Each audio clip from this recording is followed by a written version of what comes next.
اور تم ان لوگوں کو خوب جانتے ہو جو تم میں سے ہفتے کے دن مچھلی کا شکار کرنے میں حد سے تجاوز کر گئے تھے، تو ہم نے ان سے کہا کہ ذلیل و خوار بندر ہو جاؤ، اور اس قصے کو اس وقت کے لوگوں کے لیے اور جو ان کے بعد آنے والے تھے عبرت اور پرہیزگاروں کے لیے نصیحت بنا دیا۔ اور جب موسیٰ نے اپنی قوم کے لوگوں سے کہا کہ اللہ تم کو حکم دیتا ہے کہ ایک بیل ذبح کرو، وہ بولے کیا تم ہم سے ہنسی کرتے ہو؟ موسیٰ نے کہا کہ میں اللہ کی پناہ مانگتا ہوں کہ نادان بنوں۔ انہوں نے کہا کہ اپنے پروردگار سے التجا کیجئے کہ وہ ہمیں یہ بتائے کہ وہ بیل کس طرح کا ہو۔ موسیٰ نے کہا پروردگار فرماتا ہے کہ وہ بیل نہ تو بوڑھا ہو اور نہ بچڑا بلکہ ان کے درمیان یعنی جوان ہو، سو جیسا تم کو حکم دیا گیا ہے ویسا کرو۔ انہوں نے کہا اپنے پروردگار سے درخواست کیجئے کہ ہم کو یہ بھی بتا دے کہ اس کا رنگ کیسا ہو۔ موسیٰ نے کہا پروردگار فرماتا ہے کہ اس کا رنگ گہرا زرد ہو کہ دیکھنے والوں کے دل کو خوش کر دیتا ہو۔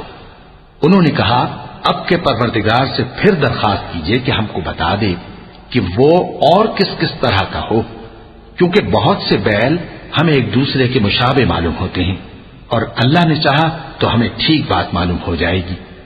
موسیٰ نے کہا کہ اللہ فرماتا ہے کہ وہ بیل کام میں لگا ہوا نہ ہو، نہ تو زمین جوتتا ہو اور نہ کھیتی کو پانی دیتا ہو، بے عیب ہو، اس میں کسی طرح کا داغ نہ ہو۔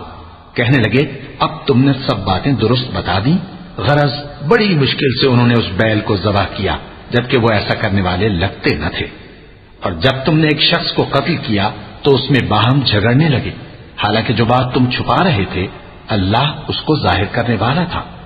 چنانچہ ہم نے کہا کہ اس بیل کا کوئی سا ٹکڑا مقتول کو مارو، اس طرح اللہ مردوں کو زندہ کرتا ہے اور تم کو اپنی قدرت کی نشانیاں دکھاتا ہے تاکہ تم سمجھو۔ پھر اس کے بعد تمہارے دل سخت ہو گئے گویا وہ پتھر ہیں یا ان سے بھی زیادہ سخت، اور پتھر تو بعضے ایسے ہوتے ہیں کہ ان میں سے چشمے پھوٹ نکلتے ہیں، اور بعضے ایسے ہوتے ہیں کہ پھٹ جاتے ہیں اور ان میں سے پانی نکلنے لگتا ہے، اور بعضے ایسے ہوتے ہیں کہ اللہ کے خوف سے گر پڑتے ہیں، اور اللہ تمہارے کرتوتوں سے بے خبر نہیں۔